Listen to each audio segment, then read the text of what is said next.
Welcome to the Old Time Radio Superman Show from Boise, Idaho. This is your host, Adam Graham.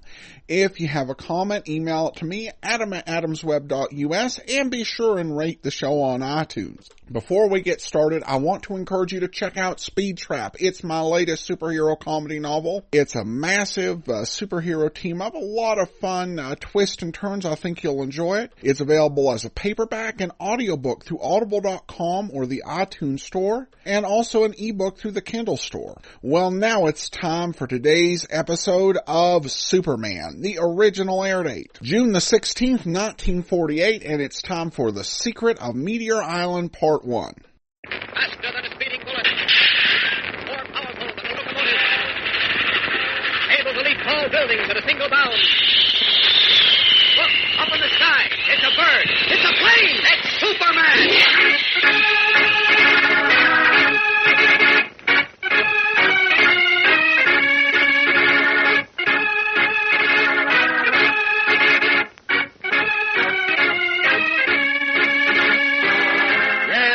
Superman, strange visitor from the planet Krypton, who came to Earth with amazing physical powers far beyond those of mortal men, and who, disguised as Clark Kent, mild-mannered reporter for a great metropolitan newspaper, wages a never-ending battle for truth and justice.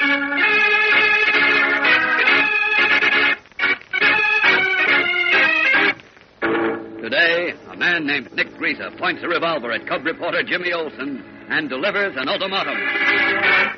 I'm going to give you till I count 3 to tell me where the count is, Olsen.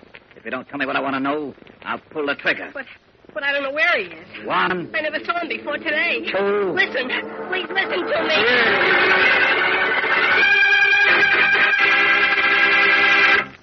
Well, gang, as you know, Tony Zale knocked out Rocky Graziano in the third round of their bout last week, which is another way of saying that Tony Zale is middleweight champion of the world once again, after losing his championship to Rocky Graziano last year. At that time, Zale took such a beating that the referee had to stop the fight. But Tony Zale is a game fighter, and he came back to win again. What's more, although Zale is 34 years old, a pretty advanced age for a boxer, he proved his superiority to the younger Graziano in this fight. For Rocky is what we call a one-handed fighter. Zale, on the other hand, uses both fists, and uses them well. Then, too, Zale is a boxer as well as a puncher, while Graziano can only punch. Net result, Tony Zale is middleweight champion of the world. All of which proves that to be a winner, you must be a boxer as well as a hitter. Because when you're up against the rope, you may be able to punch your way out of it. But if you're a clever boxer, you'll never let yourself get in that spot to begin with. Now, sometimes people and nations, like prize fighters, get themselves in bad spots and have to punch their way out. Sometimes they win. Sometimes they lose. But smart people and smart nations know enough to avoid a slugfest whenever they can. They'd rather not take any chances at becoming punchy. They know that the one who uses his brains to look ahead can keep out of real trouble and never get his back against the ropes. And that's why the nations of the world have banded together in the United Nations, so that no people need ever fear an international KO.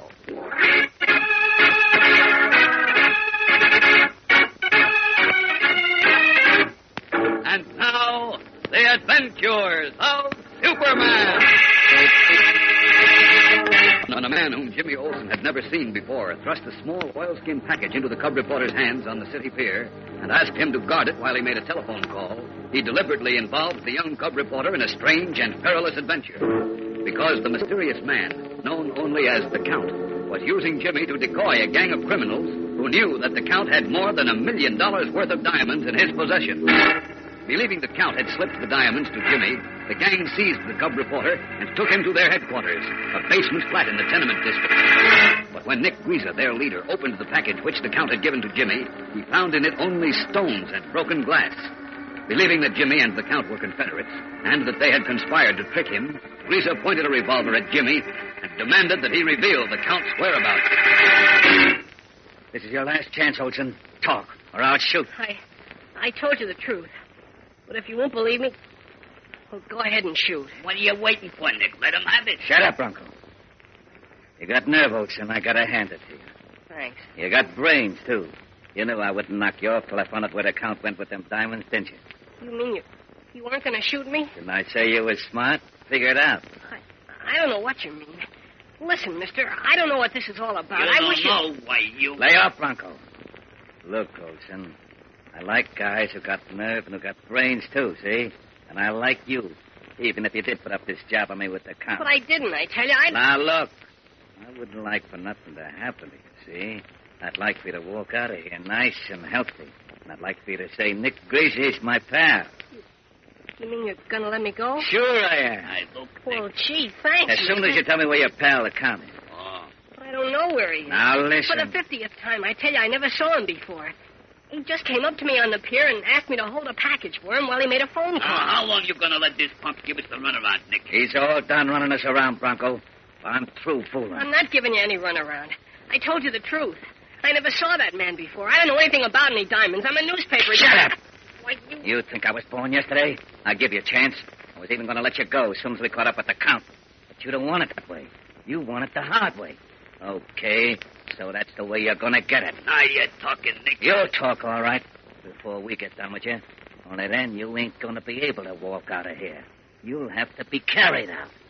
Okay, Bronco, take 'em out and go to work on 'em.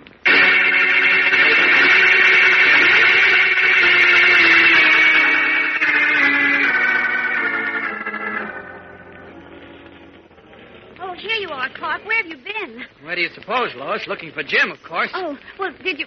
I haven't been able to find a trace of him. Oh, dear, the police haven't either. I just talked to Inspector Henderson. Yeah, I know. I've just come from police headquarters.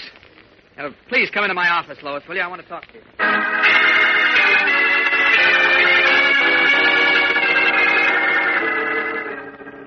Poor Jimmy.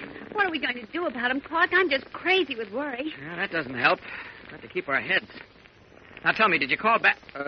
did you call Bruce Wayne as I asked you to? Yes, but that isn't going to help any either. What can that playboy do?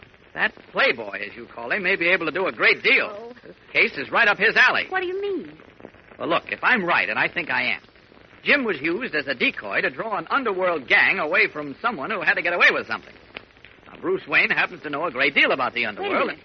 You said Jim was used as a decoy? That's right. Well, what do you mean? Remember how some man came up to Jim on the pier and asked him to hold a little package for him while he made a telephone call? Yes. Well, I think that fellow was a smuggler who had just stepped off the boat. What? He saw some men he didn't want to see, realized they were after whatever he had brought in, so he made a show of slipping a package to Jim. Oh, dear.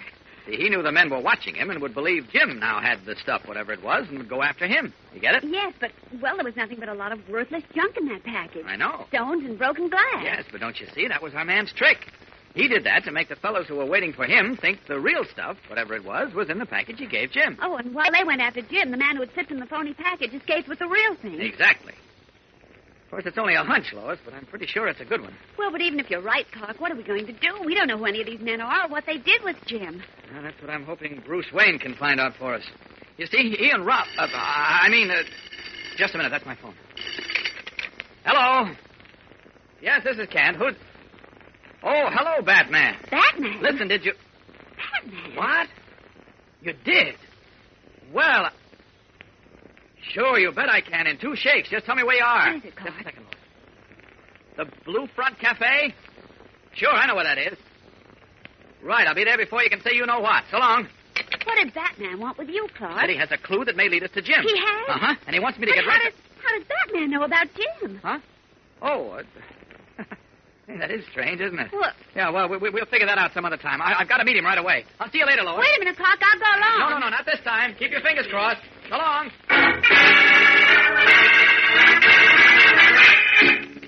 Yeah, I can change in this storeroom.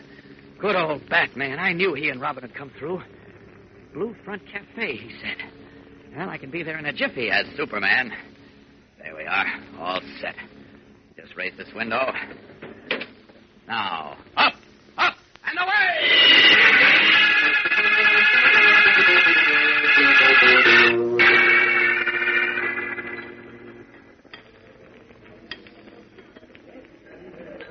Oh, that's funny. This is the Blue Front Cafe, but I don't see Batman around, or Robin either. I think I'll ask the cashier. Pardon me, I had an appointment to meet Batman here. Did you by any chance... Batman, my name is Clark... Never mind, Evan. But he distinctly said the Blue Front Cafe. I had the impression that he was calling from Never here. heard of no Batman, I said. But if you... Step aside, mister, please. Don't you see the customer wants to pay his bill?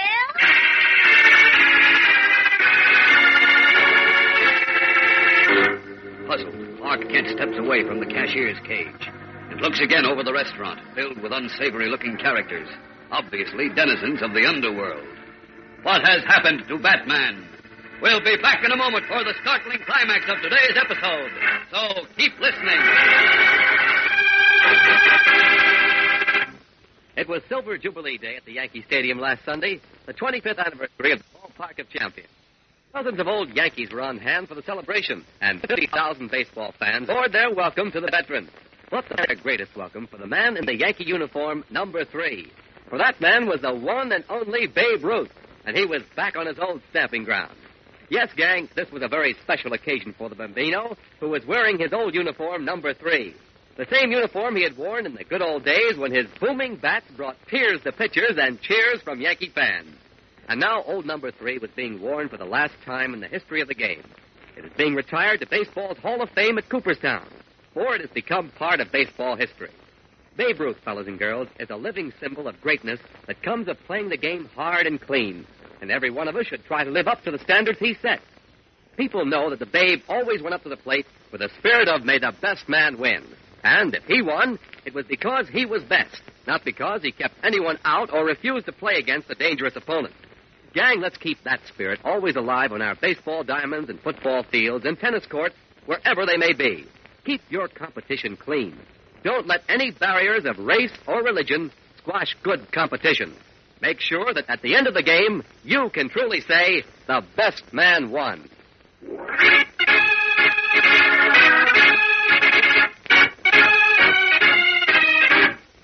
And now, back to the adventures of Superman. Announcing that he had a clue to the missing Jimmy Olsen, the famous Batman phoned Clark Kent and asked him to meet him at the Blue Front Cafe, a restaurant frequented by members of the underworld. But when Kent arrived there, he could not find his friend. Now, as Kent stands at one side of the restaurant, an elderly stoop-shouldered waiter, in shirt sleeves and soiled apron, emerges through the swing doors from the kitchen, a tray of food in his hands. As he approaches Kent, he pauses and speaks to him swiftly, furtively, hardly moving his lips. You looking for Batman? Why, yes, Shh, not so loud. What's your name?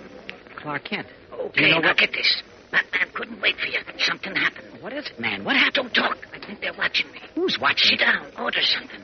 I'll be back in a minute. I don't like the sound of this. Oh! What the... Great Scott! The waiter! He's been shot!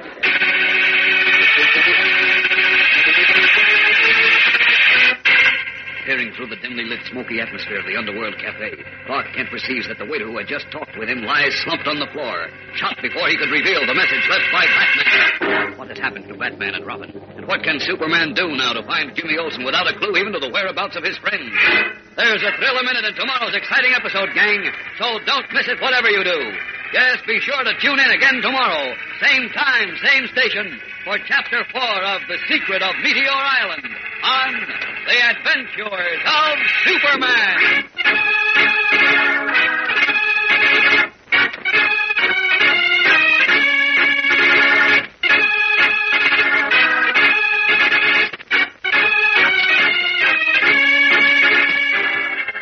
Superman is a copyrighted feature appearing in Superman DC Comics magazine and is brought to you Monday through Friday at the same time.